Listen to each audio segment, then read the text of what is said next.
Trevor, good afternoon. Your response to that bombshell Farage announcement just now.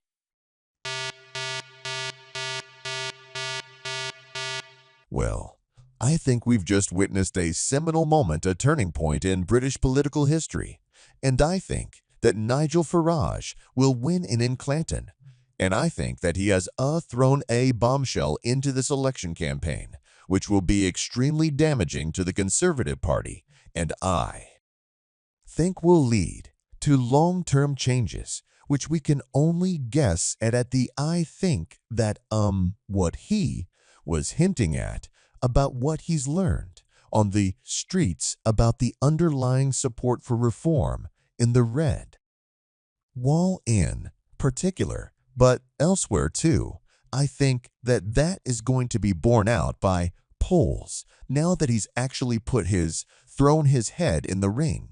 And I think that this is potentially an existential moment for the Conservative Party, which has waged a lackluster pale imitation of an election campaign for a government that has held office for most of the last 150 years. So I think that this is really a point at which Nigel Farage, the personality of Nigel Farage, is a big factor.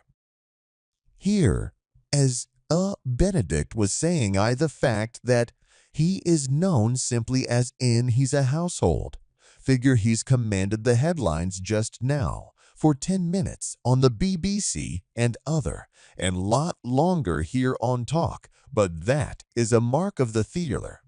The Trevor politician, he is a phenomenon, and we have seen nothing yet.